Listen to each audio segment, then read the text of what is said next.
신앙생활을 잘 하려면은 우리의 가치 전환이 일어나야 됩니다.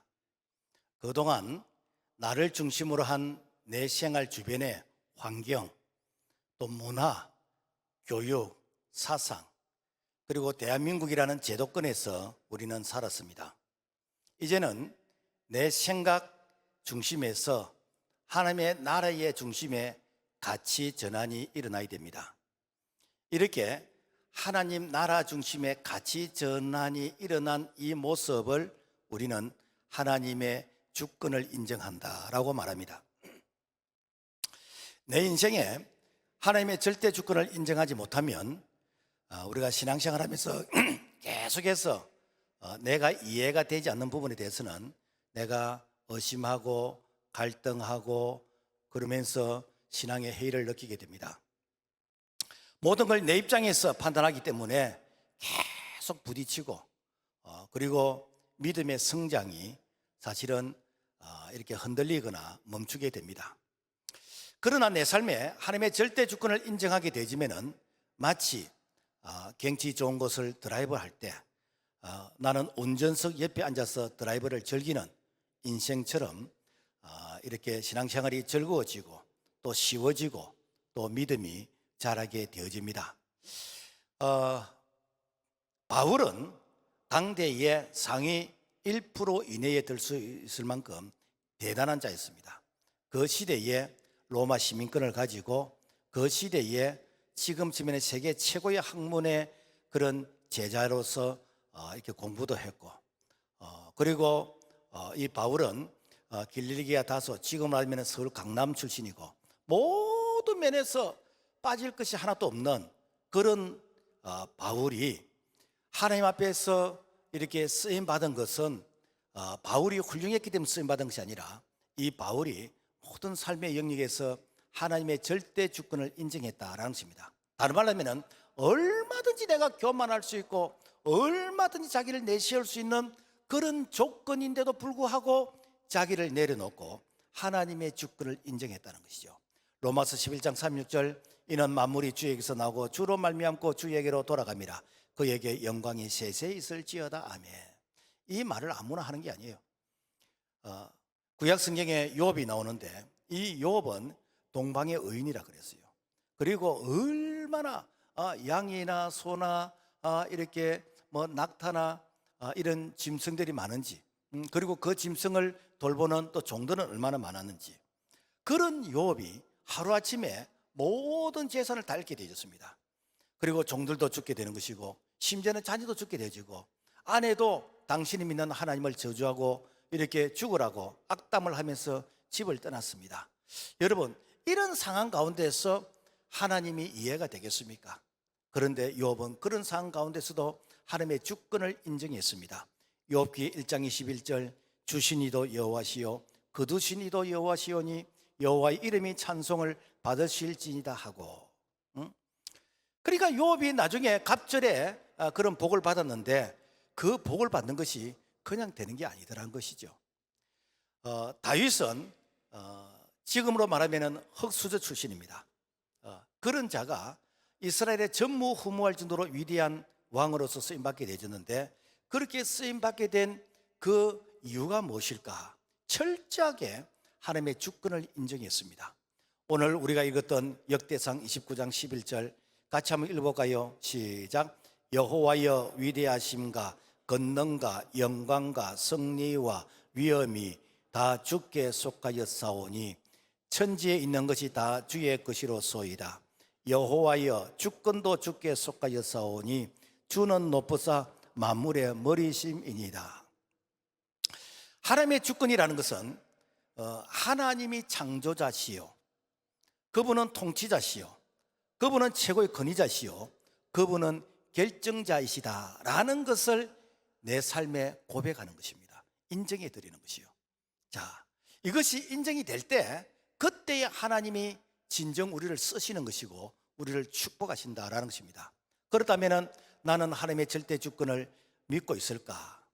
사람들은 우연이다, 재수가 좋다 이런 말을 하는데 하나님에게는 우연과 재수가 없습니다.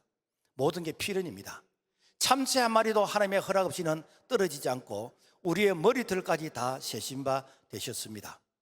그런 하나님께서 나를 선택하시고 나를 구원하실 때 나와 의논하고 나를 구원하시는가? 그러질 않아요. 일방적으로 너는 내 것이라, 내가 너를 지명하여 불러세웠다 라고 하면서 우리에게 구원의 은혜를 주셨습니다. 에덴 동산에서 아담과 하와가 선악과를 따먹고 그래서 정령 죽으리라 소망이 없는 저희들, 그야말로 불신앙의 죄로 인해서 그대로 두면은 그야말로 이 사망의 그런 길을 걸어가야 되는데, 일방적으로 하나님께서 언론도 안 하시고 우리에게 은혜의 언약을 맺으셨습니다. 창세기 3장 15절, 내가 너로 여자와 원수가 되게 하고 너 후손도 여자의 후손과 원수가 되게 하리니 여자의 후손은 너 머리를 상하게 할 것이요 너는 그의 발꿈치를 상하게 할 것이라. 장차 메시아 예수 그리스도가 이 땅에 오셔서 이 마귀 사탄을 이렇게 정복하시고 우리에게 구원의 은혜를 주시겠다라고 하는 이러한 복음이 처음으로 약속하셨다라고 해서 원시복음이다라는 것입니다. 하나님은 누구와도 언론하지 않으시고 주권적으로 결정을 하십니다. 잠언 16장 9절, 사람의 마음으로 자기 길을 계획할지라도 그의 걸음을 인도하시는 이는 여호와시니라. 내 인생을 하나님이 결정하신다는 거예요. 시편 139편 13절에 보면은 하나님이 모태에서 나를 만드셨다, 작정하셨다. 그리고 에베소서 1장 4절, 우리를 선택하셨고 이사야 33장 1절, 지명하여 부르시면서 너는 내 것이라 라고 말씀하셨고, 에베소서 2장 8절, 우리를 은혜로 구원하셨고, 그리고 베드로서 2장 9절, 우리가 왕같은 제사장의 하나님의 나라의 수의 백성이 되게 하셨고, 그리고 시편 139편 16절에 보면은 천국 백성으로 우리를 생명록책에 우리 이름을 올리셨다라는 것입니다. 그러니까 과거로부터 현재와 미래까지 우리를 완벽하게 보장하신 것입니다. 우리는 이 사실을 인정하든지 인정을 하지 않든지 하나님의 절대 주권 안에 우리가 다스림을 받고 있다는 사실을 믿으시기를 바랍니다. 마치 초대행 여객선이 세계 일주를 위해서, 그래서 세계 여러 나라 이렇게 승객들을 이렇게 태우고 항해를 합니다. 배 안에서 뭐 이렇게 출생하는 아이도 있을 것이고, 배에서 자라는 아이, 공부하는 아이, 그리고 먹고 자고 놀고 심지어 죽는 사람도 있을 것입니다. 그러나 그 여객선은 때가 되면은 소원의 항구에 도착할 것입니다. 마찬가지로 우리 인생이라는 이 인생의 배 여객선을 타고 역사의 첫 출발부터 종착역까지 우리는 계속해서 항해를 하고 있습니다. 그 항해하는 동안에 뭐 파도를 만나게 되는 것이고 태풍을 만나게 되는 것이고 또 멀미도 하게 될 것이고, 그럼에도 불구하고 선장 되시는 우리 주님께서 우리를 소원의 항구로 인도해 가십니다. 그래서 선장 되시는 우리 인생의 주인 되시는 그 주님의 지시를 따르면은 우리가 안전하게 우리가 소원의 항구에 도달할 수 있고 우리가 행복한 삶을 걸어갈 수 있다라는 것입니다. 이것이 무엇인가? 바로 하나님의 주권이라는 것이죠. 그래서 이런 삶을 살았던 자가 누군가? 다윗입니다. 다윗은 시편 23편에서 여호와는 나의 목자시니 내가 부족함이 없으리라고 고백했습니다. 또한 다윗은 모든 주권이 하나님께 있음을 고백했습니다. 역대상 29장 10절에 보면은 다윗이 온 회중 앞에서 여호와를 송축하여 이르되 우리 조상 이스라엘의 하나님 여호와여, 주는 영원부터 영원까지 송축을 받으시옵소서. 사실 다윗은요, 사실 하나님께 복을 많이 받은 자인데 어떻게 보면은 내 것이라고 고백할 수 있습니다. 그럼에도 불구하고 이 다윗은 모든 것이 하나님의 주신 것이다. 그래서 모든 삶의 경계에서 하나님의 주인 되심을 인정해 드리는, 여러분 이게 그렇게 쉽지 않아요. 우리가 뭐 조금 뭐 많이 배우고 좀 뭐 많이 소유하고 뭐 남들보다도 조금 큰 집에 살고 이렇게 하면 일단 내 것이다 그러면서 얼마나 목이 뻣뻣해집니까? 그런데 다윗은 하나님 앞에 그렇게 안 했다는 거예요. 모든 것이 하나님의 것입니다 라고 고백하는 거예요. 자, 그래서 우리는 하나님의 창조주 되심의 이 주권을 인정해 드립니다. 창세기 1장 1절, 태초에 하나님이 천지를 창조하시니라. 천지 창조를 누구와 의논하지 않았어요. 하나님이 주권적으로 하셨습니다. 사람의 창조도 하나님이 일방적으로 하셨습니다. 창세기 1장 27절, 하나님이 자기 형상 곧 하나님의 형상대로 사람을 창조하시되 남자와 여자를 창조하시고, 어떤 사람이 아마 이렇게 대꾸를 할 겁니다. 하나님 왜 나를 이렇게 자유롭게 만들었습니까? 뭐 나를 좀 하나님께서 조금 이렇게 이 탤런트나 모델 같이 그렇게 좀 만드시지 왜 나를 이렇게 만들었습니까? 라고 하면서 하나님께 따지면은 성경은 하나님이 화를 내신다는 거예요. 그거는 하나님의 주권을 부정하기 때문에 하나님도 화를 내신대요. 이사야 45장 9절 같이 한번 읽어볼까요? 시작. 질그릇 조각 중 한 조각 같은 자가 자기를 지으신 이와 더불어 다툴진대 화 있을진저 진흙이 토기장에게 너는 무엇을 만드느냐, 또는 너가 만든 것이 그는 손이 없다 말할 수 있겠느냐. 오늘 우리가 이렇게 하나님 보실 때는 마치 토기장이가 진흙을 가지고 내가 만들고 싶은 그릇이나 뭐 잔이나 항아리나 만드는데 나를 왜 이렇게 만들었냐라고 이렇게 항의할 수 있냐는 거예요. 그래서 이 토기장의 비유를 통해서 우리 인생의 모습을 설명을 해줍니다. 예레미야 18장 3절과 4절을 보면은 내가 토기장의 집으로 내려가서 본즉 그가 농노로 일을 하는데 진흙으로 만든 그릇이 토기장의 손에서 터지매 그가 그것으로 자기 의견에 좋은 대로 다른 것을 만들더라. 농노라 이 말을 우리가 잘 안 쓰는데, 이것은 우리가 이렇게 그 토기장이가 무슨 어떤 항아리나 무슨 어떤 뭐 화병이나 꽃 그 이렇게 그릇을 만들 때 그 뱅글뱅글 돌리는 그런 기구가 있잖아요. 그게 농노래, 농노. 그러니까 흙 한 덩이를 그 위에 얹어놓고 뱅글뱅글 돌리면서 어떤 것은 밥그릇, 어떤 것은 국그릇, 어떤 것은 항아리, 어떤 것은 커피잔, 그러면서 그 토기장이가 자기가 만들고 싶은 것을 이렇게 만드는데, 이걸 토기장이가 자기 마음대로 하는 거 그런 권한이 없나라는 거예요. 그래서 구약의 위대한 선지자 이사야는 주님의 주권을 이렇게 인정했습니다. 이사야 64장 8절 여호와여 이제 주는 우리 아버지시니이다. 우리는 진흙이요 주는 토기장이시니 우리는 다 주의 손으로 지으신 것이니라. 그리고 사도 바울도 하나님의 주권을 이렇게 고백했습니다. 로마서 9장 20절 이 사람아 너가 누구이기에 감히 하나님께 반문하느냐. 토기장이가 진흙 한 덩어리로 하나는 기 있을 그릇을 하나는 천 있을 그릇을 만들 권한이 없느냐. 우리가 이 땅에 살아가면서 이해가 안 되는 게 너무 많습니다. 너무 많아요. 하나님 나를 좀 이렇게 예쁘게 만들면 안 됩니까? 나를 좀 건강하게 만들어 주시면 안 됩니까? 뭐 그런 어떤 생각들이 왜 없겠습니까? 왜 나를 미스 코리아로 좀 만들지 않았습니까? 아마 미스 코리아를 만들었다면 사진 찍는다고 돌아다니면서 오늘 예배 안 왔을 거예요. 내가 대기업의 회장의 아들로 태어났다면 여러분 그런 자가 여러분요 겸손하게 이렇게 하나님 앞에 기도하고 뭐 또 이렇게 전도하고 선교하고 봉사하고 하겠습니까? 지금은 이해가 되지 않지만은 지금은 거울로 보는 것이 희미하지만은 천국에 가면 얼굴과 얼굴로 보는 것이 다 풀릴 것입니다. 그래서 하나님께서 나를 조금 2% 부족하게 만들었구나. 그래서 하나님께서 나를 이렇게 약하게 만들었구나. 지나고 보면은 내가 원하는 것을 소유하지 않았기 때문에 내가 하나님의 자녀가 되어졌고 내가 믿음을 지키게 되어졌고 그것 때문에 내가 이게 천국의 백성이 되었다라는 것입니다. 제가 이렇게 소록도 하고 그리고 난자들이 집단으로 생활하는 여수 애양원을 제가 몇 번 가봤는데 그분에게 물었습니다. 만약에 지금이라도 내가 건강한 사람이 되어서 참 이렇게 부모 형제 있는 고향으로 돌아가는데 그러나 예수는 모르는 그런 인생을 살고 싶습니까? 내가 나병이 걸려서 요즘은 이제 이 나병에 걸린 사람들이 이렇게 치료가 있게 되잖아요. 그러나 이제 그 세포가 굳어 있는 것은 그대로 있습니다. 그래서 내가 나병이 걸리고 내가 예수 믿는 둘 중에 뭘 택하겠습니까? 내가 처음에는 나병에 걸린 것에 대해서 신세 타령을 하고 원망을 했는데 내가 예수님 믿고 내가 하나님의 백성 천국의 백성이 된 이후로부터는 나는 예수 안 믿는 건강한 사람보다는 예수 믿는 지금 나병이 훨씬 좋습니다.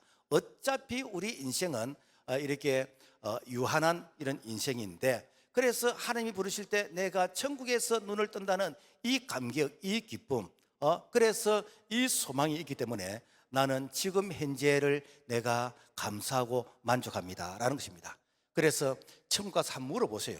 하나님, 그때 왜 나를 조금 부족하게 만드는가? 지나고 보면은 그렇구나 라는 것을 알게 될 겁니다. 자, 우리의 구원이 절대 주권이라는 것이죠. 나의 구원은 내가 원해서 선택받은 것이 아니라 만세전에 택하신 하나님의 예정입니다. 신학적으로 이걸 예정론이라고 그러는데, 사실 이 말이 가장 신학적으로 논쟁이 많고 또 설명하기도 어렵습니다. 그렇지만은 성경은 예정을 말하고 있기 때문에 우리도 예정을 말해야 됩니다.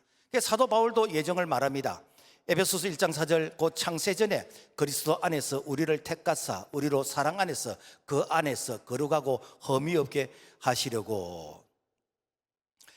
보통 우리는 내가 예수 믿었다, 내가 교회 갔다 하는데 아니에요. 그거 아닙니다. 우리는 허물과 죄로 죽었던 소망 없는 자이기 때문에 내 스스로 예수 믿을 수가 없습니다. 내 스스로 내가 예수 믿겠다고 교회를 올 수가 없습니다. 누군가가 내가 예수 믿도록 하나님께서 내게 은혜를 주셨기 때문에 내가 교회 오고 예수 믿는 것이지, 내가 예수 믿다 아니에요. 그래서 인간은 전적으로 타락했기 때문에 내 스스로 하나님을 찾을 수가 없습니다. 하나님의 강건적인 주권이 있어야 가능한 것이에요. 그래서 요한복음 6장 44절 보면은 나를 보내신 아버지께서 이끌지 아니하시면 아무도 내게로 올 수 없으니 오는 그를 내가 마지막 날에 다시 살리리라. 그러니까 내 스스로 갈 수가 없는 것이요. 그러니까 오늘 우리가 예수 믿게 된 것은, 이것은 하나님의 특별한 은혜인데, 그런데 이 예정에 대해서 오해가 많이 있습니다. 아니 뭐 하나님이 구원받기로 예정이 됐다 그러면은 우리가 전도 왜 합니까? 우리가 열심히 왜 교회를 다닙니까? 우리가 뭐 성경을 왜 우리가 읽고 공부해야 됩니까? 이런 생각이 들 거예요. 가만히 있어도 때가 되면은 하나님께서 예정된 자는 구원해 주실 것인데, 그러면 그때 믿으면 되지. 지금 왜 우리가 전도해야 되고, 지금 왜 우리가 누굴 위해서 기도해야 되고, 왜 우리가 그렇게 해야 됩니까? 라고 하면서 이런 생각을 가질 수 있습니다. 그런데 여기서 예정은 운명이 아니에요. 운명이 아니고 하나님이 우리를 구원하시기 위해서 작정을 하셨는데, 불가항력적인 은총, 거절할 수 없는 은총을 주셔서 우리를 구원하신다는 거예요. 그러니까 도저히 예수 믿지 않을 그 사람을 하나님께서 강건적으로 어떤 질병과 사건과 사고를 통해서 그 단단한, 그 교만한 그 아집을 깨뜨려 가지고 그 속에 복음이 들어가도록 하나님께서 그야말로 강건적인 그런 역사로 우리를 구원하신다라는 것입니다. 그러니까 하나님의 주권을 우리가 논할 때 이해가 안 되는 게 참 많습니다. 아니, 좋으신 하나님께서, 사랑의 하나님께서 왜 가난한 자를 그대로 두며, 왜 질병 걸린 사람이 고통당하게 하며, 왜 사고가 나며, 왜 고통을 당하는 것을 그대로 하나님께서 보고 계십니까? 하나님은 전지전능하시지 않습니까? 그런 사람들 좀 고쳐주시면 안 됩니까? 라고 하면서, 그러면서 우리가 사랑의 하나님에 대해서 이해가 안 되는 법이 한두 가지가 아닙니다. 이 고통에 대해서 일본의 미우라 하야코 빙점이라는 이 소설을 쓴 그분이 이렇게 말했습니다. 사람이 병들지 않으면 하나님을 찾지 않는다. 실제로 그분은 척추 카리에스라는 이 질병으로 한 20몇 년 동안 병원에 누워 있다가 그래서 참 예수 외에는 소망이 없다라는 사실을 이제 받아들이게 되면서 나중에는 정말 복음의 그런 전도자가 되어졌습니다.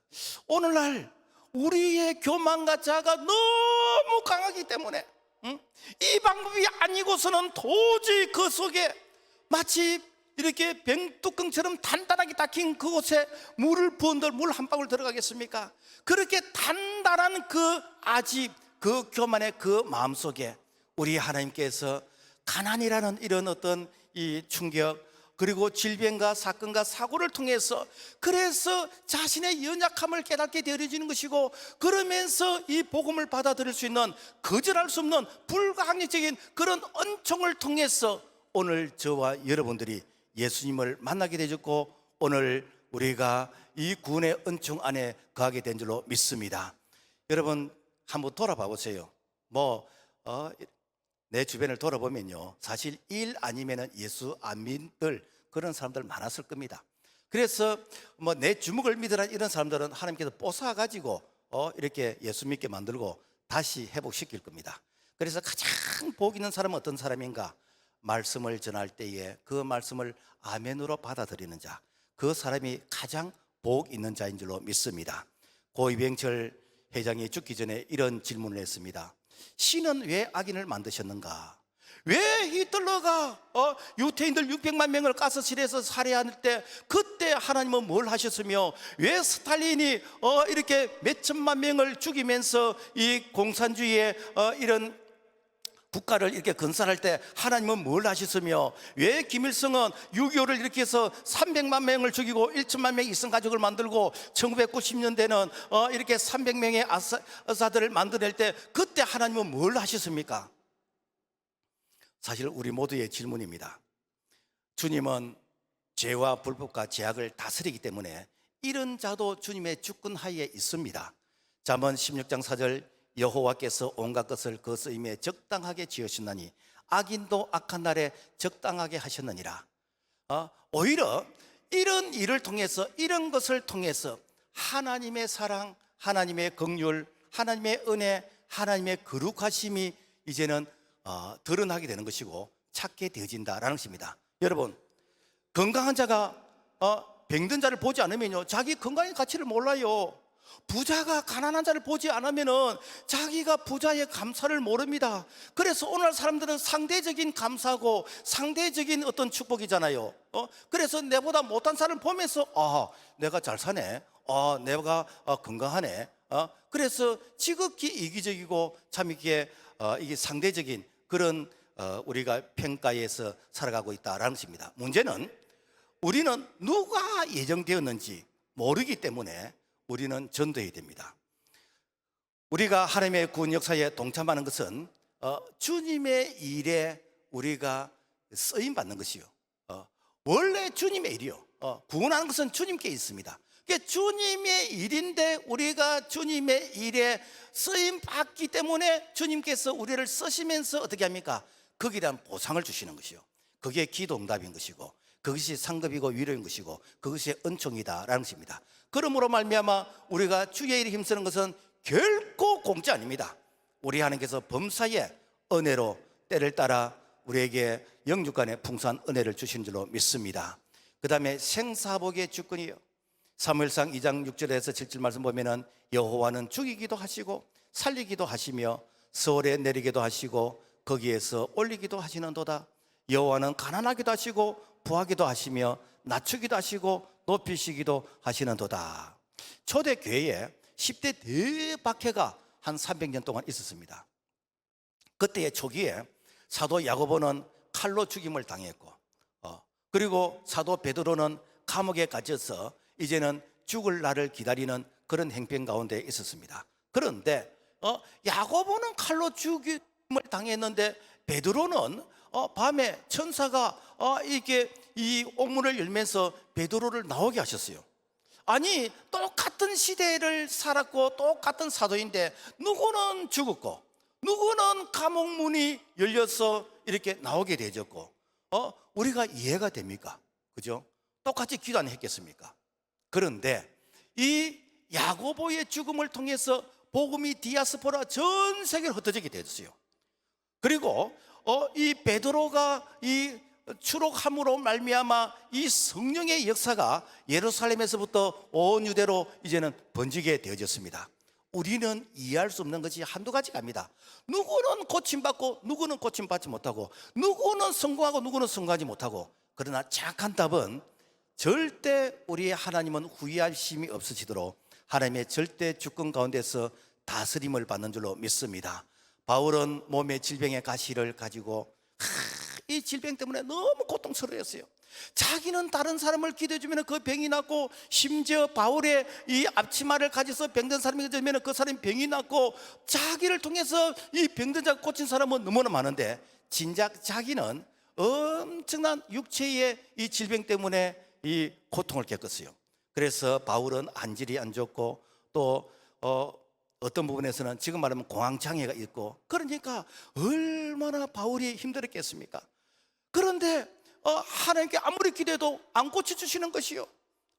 그래서 왜 안 고쳐주는가? 하나님께서 이렇게 말씀하십니다. 네가 약할 때에 네가 겸손하게 되는 것이고, 네가 겸손함으로 말미암아 내 은혜가 네에게 크게 임하느니라 라는 것입니다. 그래서 바울은 평생 고침 못 받았어요. 그런가 하면은 마태복음 8장 보면은 백부장의 그 하인이 중풍병에 걸렸는데, 당시 하인은요 중풍병에 걸리거나 병에 걸리면은 소모품이기 때문에 그냥 버리고 건강한 이렇게 노예 종을 데리고 오면 됩니다. 그런데도 불구하고 이 백부장이 자기 하인이 병들었다는 그것 때문에 너무 마음이 아파서 예수님, 내 하인의 병을 좀 고쳐주세요. 그래서 예수님께서 내가 가서 고쳐주리라. 그런데 이 백부장이 이런 얘기합니다. 예수님은 능력이 있으신 분이기 때문에 그곳에서 말씀만 하셔도 내 하인의 병이 났습니다. 그러니까 예수님께서 감동을 하시는, 이스라엘에 이만한 믿음을 가진 자가 있느냐? 그러면서 내 믿음대로 될지다 고쳐주셨습니다. 이것이 무엇인가? 하나님이 하시는 절대 주권이다 라는 것입니다. 그래서 오늘날 우리가 이 절대 주권을 인정하지 않으면요, 우리가 늘 비교하면서 누구는 고침받고 누구는 고침받지 않고, 그러나 천국가서 물어보세요. 다 이유가 있습니다. 그 이유는 가장 합당한 이유가 될 것입니다. 탈무드에 이런 얘기가 나옵니다. 어느 날 유대인 랍비가 당나귀와 개와 이 등잔을 가지고 여행을 떠납니다. 요즘은 우리가 여행을 가면은 숙박이 이렇게 호텔이나 이렇게 펜션이나 있는데, 그 시대는 사실 여행을 떠나면은 어느 인가 근처에 이게 그 천막 텐트를 치고 하룻밤을 지내는 그런 사정이었거든요. 그래서 이제 날이 저물어서 한 주막집에 이제 이 텐트를 치고 하룻밤을 묵게 되지는데, 그래서 잠이 오지 않아서 이렇게 불을 켜고 등잔불을 켜고 책을 읽는데, 그야말로 이 등잔불이 넘어져서, 그래서 이게 이 캄캄한 밤을 보내게 되었습니다. 아침에 일어나니까 당나귀와 개가 짐승에 물려 죽었어요. 그래서 너무 이 랍비가 실망이 되어서, 그래서 마을이 있는 인가로 내려갔더니 간밤에 도적떼들이 와가지고 닥친 대로 사람을 죽이고 그야말로 이렇게 짐승들을 다 빼앗아 갔다는 것이에요. 만약에 밤에 바람이 불어서 불이 꺼지지 않았더라면은 그리고 개가 짖고 낙타가 울음소리를 냈더라면은 그 도적떼들이 와가지고 그 사람을 가만히 놔뒀겠습니까? 무사하지를 않았겠지요. 오늘 우리가 살아가면서 내 생각대로, 내 계획대로, 그리고 내가 바라는 소원이 이루어지지 않는다고 우리는 너무너무 많이 갈등하고 고민합니다. 그래서 내가 이렇게 세웠던 계획, 내가 바라는 이런 어떤 소원들, 그리고 나의 목표, 이런 것들이 이루어지면은 하나님의 은혜가 축복이라 생각하고, 이것이 이루어지지 않으면은 우리가 갈등하고 하나님이 나를 사랑하지 않는다 그러고, 그러면서 우리는 많이 참 이렇게 마음이 그야말로 이게 오르막 내리막 춤을 추게 되어집니다. 여러분, 하나님의 주권은요 모든 것이 합력해서 선이 되게 해주십니다. 내가 세운 계획보다도 하나님의 계획이 훨씬 더 완벽합니다. 로마서 8장 18절, 우리가 알거니와 하나님을 사랑한 자 곧 그 뜻대로 부르심을 입은 자들에게는 모든 것이 합력하여 선을 이루니라. 하나님은 자기 자녀가 불행해지는 것을 원하지 않아요. 그래서 우리의 잘못된 생각을 하나님께서 고쳐서 쓰시고, 우리가 잘못된 길로 가면은 하나님께서 바르게 참 이렇게 갈 수 있도록 우리에게 훈계해 가면서 바르게 인도하기를 원하시는데, 문제는 하나님의 인도하심을 따르지를 않는다는 것입니다. 내 고집, 그리고 나의 어떤 이성, 내가 가지고 있는 그 얄팍한 그 지식, 이걸 가지고 하나님 앞에서 이렇게 대꾸하면서 하나님의 그 지시에 불순종하는 것이요. 그런데 여러분요, 우리 하나님은 참새 한 마리도 하나님의 허락 없이 떨어지지 않냐고, 우리의 머리털까지 다 세심받으시는 그 하나님께서는 우리를 한 사람 한 사람을 위해서 소원을 두고 인도하기를 원하시는 거예요. 그래서 빌보스 2장 13절, 너희 안에서 행하시는 이는 하나님이시니 자기의 기쁘신 뜻을 위하여 너에게 소원을 두고 행하게 하시나니, 그러므로 말미암아 여러분, 하나님의 절대 주권에 순종하면 절대로 망하지 않습니다. 절대로 인생 실패하지 않습니다. 오늘 우리가 영상 보았잖아요. 내가 목표를 세우고 내가 계획을 세우니까, 그러니까 실패가 있다고 하는 것이지, 우리가 하나님의 절대 주권, 그분께서 합력의 선을 이루신다는 그 사실을 우리가 믿음으로 받아들이게 되어지면은, 지금은 내가 만족함이 없을지 모르겠지만 지나고 보면 그래서 그러셨구나 라고 하면서 합력에서 선이 되게 하시는 그 은혜를 경험하게 될 줄로 믿습니다. 우리는 하나님 나라의 절대 주권을 인정해야 됩니다. 다윗은 목동 출신이지만은 세계 최고의 그런 부자가 되었습니다. 그리고 시인이 되었고 음악가였고 그리고 군사 전문가이고 정치가로서 전혀 손색이 없습니다. 그야말로 얼마든지 자기를 내세울 수 있고 자기를 참 드러낼 수 있는데도 불구하고 그 다윗은 늘 겸손하게 하나님의 절대 주권을 고백을 합니다. 한 번은 다윗이 왕으로서 백형목궁에 거하는데, 나는 이렇게 백형목궁에 거하는데, 지금 말하면 나는 청와대 용산궁에 거하는데 이 하나님의 이 전은 너무 초라하게 보인다. 그래서 이 법궤가 휘장 가운데 있는 것이 마음이 불편해서, 그래서 이 법궤를 안치할 성전을 지어야 되겠다라는 이런 생각을 가지게 되는 거예요. 그러면서 다윗이 이런 생각을 합니다. 와, 내게 성전을 건축할 이런 마음을 주시네. 이런 마음을 주신 것에 대해서 깜짝 놀랍니다. 와, 나 같은 사람에게 나의 이 인생에 이 성전을 건축할 수 있는 그런 기회, 그런 마음을 주시다니, 이것 때문에 이 다윗이 놀라는 거예요. 그래서 역대상 29장 14절을 말씀 보면은 나와 내 백성이 무엇이기에 이처럼 즐거운 마음으로 들을 힘이 있었나이까? 우리가 주의 손에서 받은 것으로 주께 들었을 뿐이니라. 지금 말하면은 내가 한 인생을 살아가는 가운데서 내 생애에 교회를 건축할 그런 기회를 만났다. 내 생애에 교회에서 헌신할 수 있는 그런 기회를 만났다. 여러분요, 그 기회가 뭐 이렇게 모든 사람에게 있는 게 아니에요. 우리 교회 한 장로님은 우리 교회가 건축한다니까 일부러 찾아와서 우리 교회 등록해가지고 그래서 참 하나님께서 복을 많이 주셨는데, 여러분요, 이런 마음이 든다는 이것 자체가, 여러분, 이게 은혜 아니고는 이런 마음을 품을 수가 없습니다. 그래서 이 다윗은 와, 나 같은 사람에게 이런 기회를 주다니. 그래서 실제로 어떻게 하는가? 실제로 이 성전 건축을 위해서 이 다윗은 금, 은, 동, 백향목을 모았는데, 금을 어느 정도 모았는가? 금이 10만 달란트. 지금 우리가 이렇게 무게로서 환산하면은 한 3,427톤, g이 아니고, 은이 100만 달란트, 34,270톤. 또 개인적으로 자기가 소장하고 있는 금을 3,000달란트, 백성들이 든 금이 5,000달란트, 어느 말할 것도 없고, 이걸 합하면 금이 한 4,465톤, 오늘 말하면 한 300조 원이 넘고, 그 다음에 이렇게 뭐 어느 말할 것도 없고, 그래서 작년에 우리나라 예산이 보니까 656조더라고요. 그러니까 우리나라 예산의 반에 되는 이런 이 돈을 그 시대에 들였다는 거예요. 여러분, 돈이 있다고 하는 거 아니에요. 돈 있다고 하는 게 아닙니다. 이 다윗은 이렇게 하나님께 드리고도 하나님이 은혜를 주셔서 했다라고 고백을 합니다. 왜냐하면 나같이 목동 출신, 내가 아무것도 가진 것이 없는 그런 목동 출신에게 하나님께서 이렇게 은혜를 주셨다. 모든 것이 하나님의 것이라 라고 하나님의 주권을 인정하는 바로 이 마음, 하나님께서 그 마음을 귀하게 보시고 너는 내 마음에 합한 자다. 그래서 이스라엘의 전무후무한 위대한 왕으로서 하나님께서 다윗을 축복하셨다라는 것입니다. 우리가 이렇게 신앙생활 하다 보면은 가끔 내가 헌금도 좀 많이 할 수가 있고, 아니면은 내가 봉사도 할 수 있고, 아니면 남들이 없는 그런 재능을 가질 수 있습니다. 이럴 때 여러분, 우리 마음에 어떤 생각이 듭니까? 와, 내가 이 정도 하면 대접받아야 되겠다, 이런 생각이 듭니까? 여러분요, 하나님께서 내게 주신 것이에요. 그래서 하나님이 내 생명이 있을 동안까지 나에게 하나님께서 이렇게 재능을 주시고 건강을 주시고 또 나에게 물질을 주시고 하나님께서 내 생명이 있을 동안까지 잠시 맡긴 것이요.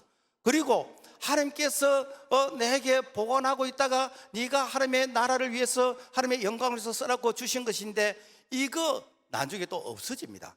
내 생명 끝나면 이 모든 거 다 끝나게 됩니다. 그래서 천국에 가면은 수입의 장부는 없고 지출 장부가 있는 것이요, 네가 하나님의 나라를 위해서 얼마나 네가 이렇게 쓰임 받았느냐. 그래서 하나님의 절대 주권을 인정하게 되어지면은 주신 것도 여호와시요 취하실 자도 여호와시요 여호와 이름이 영광을 받으시옵소서라고 고백을 한다면은 많은 사람들 가운데서 내가 쓰임 받는 이것이 얼마나 감사하고 감격이고 기쁨이겠습니까? 여러분, 교회도요 주님의 교회입니다. 우리가 세운 거 아니에요. 주님께서 마태복음 16장 18절 내가 이 반석 위에 내 교회를 세우니, 교회가 주님의 것이에요. 여러분, 성도는 주님의 교회를 섬기라고 우리가 부르심을 받았습니다. 그래서 우리에게 물질도 주시고 건강도 주시고 믿음을 주시고 은사도 주셔서 주님의 교회를 섬기라고 우리가 부름을 받은 것이에요. 성전 하나님의 것입니다. 이사야 56장 7절 이는 내 집은 만민이 기도하는 집이라. 여러분, 사람들이 바라볼 때에 교회가 이렇게 평범한 사람들이 모여있고 내보다도 못 배운 사람들이, 내보다도 돈이 없는 사람들이 모여있으니까 시시하게 보인다 할지라도 여러분, 교회는 주님의 교회이고 교회는 하나님의 집입니다. 여러분, 사람의 소유가 아니에요. 그래서 교회는 주님의 교회이기 때문에 우리가 교회를 무시하는 것은 주님을 무시하는 신성 모독인 것입니다. 그렇기 때문에 어느 누구도 교회를 대적하면 안 돼요. 교회는 사람이 세운 것이 아니에요. 우리는 주님의 교회를 세우도록 다윗처럼 어느 한 시기에 부름받은 것이고 내 것을 들은 게 아니에요. 주님께서 주신 것을 우리가 드렸을 뿐이에요. 그래서 교회를 대적하면요 절대로 하나님께서 용서하지 않습니다. 여러분, 만약에 이웃집에 내가 가서 보니까 이 집이 왜 구조가 왜 이렇지, 내가 그 집을 내 마음대로 고치겠다. 그 집 아이들 보니까 버릇이 안 좋다고 내가 그 아이 버릇을 고치겠다. 그러면은 그 집 주인이 어떻게 생각합니까? 이 또라이가 이 정신 나갔나? 왜? 네 집이 아니라는 거예요. 오늘 우리가 교회를 사랑하는 마음은 다 좋지만은 이 교회는 주님의 교회이기 때문에 늘 우리가 주님께 겸손하게 기도에 물어 엎드려서 주님, 이럴 때는 어떻게 할까요? 이럴 때는 어떻게 할까요? 우리가 주님께 물어보면은 이 교회 주인이 주님이시기 때문에 100% 주님께서 때를 따라 완벽하게 주님께서 통치 다스리십니다. 이것이 무엇인가? 절대 주권이란 거예요. 미국의 시카고 도시에 대화재가 났는데 무디 목사님이 섬기는 교회가 불이 나버렸어요. 그 무디 목사님은 그 시대에 전 세계적인 그런 부흥사였습니다. 기자들이 빈정대면서 무디 목사님에게 질문합니다. 목사님, 목사님은 하나님이 늘 지키신다고 그렇게 설교하시잖아요. 그런데 목사님 교회가 불이 났는데 왜 하나님은 가만히 보고 계셨지요? 라고 하면서 이렇게 빈정대는 그런 질문을 했습니다. 이때 무디 목사님이 이런 말씀을 하셨습니다. 나는 오래전부터 우리 교회가 너무 이렇게 협소하니까 큰 교회를 달라고 기도해 왔어. 그런데 하나님이 너무 급하셔서 그래서 불이 나게 해가지고 이제는 이 건축 이런 자재를 이것도 처리하려고 그러면 이것도 힘드니까 불에 다 태워버렸기 때문에 이제는 제 뜸이만 썰어버리고 이 위에 교회를 세우면 되니까 얼마나 감사해요. 그리고는 영국에 가서 여러분, 하나님께서 교회 건축이 너무 급하신가 봅니다. 화재가 나서 이제는 교회 세우기만 하면 되는데 여러분 헌금해 주세요. 이렇게 해가지고 그야말로 무디 목사님이 교회를 세우게 되지고 신학교를 세우면서 전 세계 많은 주의 종을 배출하게 되어졌다라는 것입니다. 여러분, 하나님의 절대 주권인 것입니다. 우리가 이해가 안 돼도 하나님의 주권은 계속해서 시계의 이렇게 초침은 돌아가고 있다라는 것입니다. 하나님의 절대 주권을 부정하는 자가 어떤 자입니까? 하나님의 절대 주권을 인정하지 않는다면 그 사람은 하나님을 대적하는 자이고 어쩌면 마귀의 심부름을 한다라고 할 수 있습니다. 마귀는 하나님의 주권에 도전하다가 하나님의 보좌에서 수종들던 이 루시퍼가 내가 하나님과 동등하게 되려고 하다가 하나님께 버림받은 자가 누군가? 이게 바로 마귀 아닙니까? 그래서 마귀는 늘 자기가 하나님이 되고 싶어요. 여러분, 오늘날 사람이 주인이 되어서 내가 지상의 낙원을 한번 이루어보겠다라고 생각한다면 이것이 무엇인가? 인본주의요. 그래서 인본주의의 모델이 무엇인가? 공산주의 아닙니까? 공산주의 핵심 사상은 사람이 주인인 것입니다. 그래서 이 공산주의가 사람이 주인이어서 공동으로 생산해서 공동으로 분배하면 지상의 파라다이스, 지상의 낙원이 이루어질 것이라고 이론적으로는 사상적으로는 가르치는데, 이 공산주의 사상을 가진 이 나라들이 전 세계적으로 전부 다 실패했습니다. 왜 실패했지요? 우리 인간이 죄인이라는 것을 인정하지 않았기 때문에. 이론적으로는 공평하게 나누면 될 건데 공평하게 나눠집니까? 권력 있는 사람들이, 힘 있는 사람들이 많이 착취하게 되는 것이고, 그리고 권력 있는 소수의 사람들이 힘없는 사람들을 이렇게 노동으로 이렇게 착취하는 것이고, 그러니까 여러분요, 이론적으로는 맞는데 실제로는 그것이 안 된다는 거예요. 왜? 우리 인간이 죄인이기 때문에. 그래서 로마서 3장 23절 모든 사람이 죄를 범하였으며, 로마서 6장 23절 죄의 삭은 사망이요, 그러나 기독교는 하나님이 자기의 절대 주권을 가지고 창조하셨고, 그리고 이렇게 허물과 죄로 죽었던 소망 없는 우리들을 하나님께서 하나님의 구원 계획으로 인해서 메시아 예수 그리스도를 보내셔서 우리를 구원해 주셨고, 그래서 하나님께서 우리를 소원을 두고 선하게 인도해 가신 줄로 믿습니다. 그래서 우리가 구원받을 때는 영혼만 구원받은 것이 아니에요. 우리가 구원받을 때는 하나님께서 과거로부터 현재로부터 미래까지 완벽하게 하나님께서 우리를 구원하셨습니다. 시골에 할머니가 시간 버스를 타고 그래서 이 버스 안에서 이 보따리를 머리에 이고 있다고 여러분 한번 생각해 봅시다.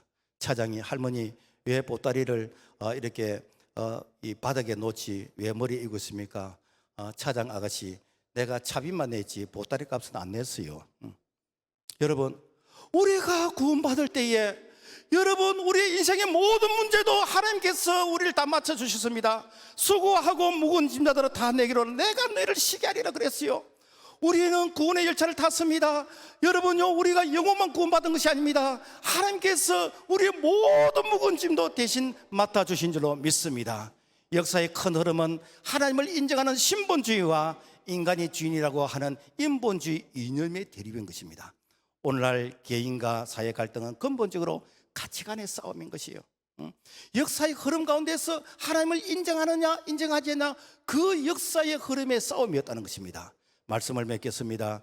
잠언 16장 3절 너의 행사를 여호와께 맡기라, 그리하면 너가 경영하는 것이 이루어지리라. 여러분, 종은 걱정할 필요가 없습니다. 사도 바울이 왜 쓰임 받았습니까? 나는 예수 그리스도의 종이라고 했기 때문에. 그래서 이 종은 걱정할 필요가 없어요. 주인이 걱정하면 됩니다. 주인 시킨 대로 하면 됩니다. 그래서 오늘 우리가 주님 앞에서 주님 나는 종입니다, 주인님 어떻게 할까요? 라고 하면은 주인의 그 절대 주권에 순종하게 되어지면은 절대로 주인 대신 우리 주님께서 우리 인생 망하게 하지 않습니다. 우리 인생이 망한다면은 주님의 자존심인 것이고, 그리고 이것은 구원이 헛된 구원이기 때문에, 그래서 우리가 하나님의 절대 주권에 순종할 때 영혼을 두고 감사할 수 있고, 영혼을 두고 찬양할 수 있고, 영혼을 두고 우리가 하나님의 이름의 영광을 드러낼 수 있는 그런 복 있는 자가 되기를 주님의 이름으로 축복합니다. 하나님 아버지 감사합니다. 세상에 수개 많은 사람 가운데서 천에 하나 만에 하나 참 나를 구원해 달라고 해서 구원받은 것이 아니라 하나님께서 예정하시고 선별하시고 때가 되면 부르시고 주님의 십자가의 대속의 은총으로 하나님의 자녀가 되게 하시고, 우리가 영혼만 구원받은 것이 아니라 모든 삶의 영역에서 구원받은 줄로 믿습니다. 하나님의 절대 주권을 인정하는 자가 될 수 있도록 도와주시옵소서. 예수 이름으로 기도합니다. 아멘.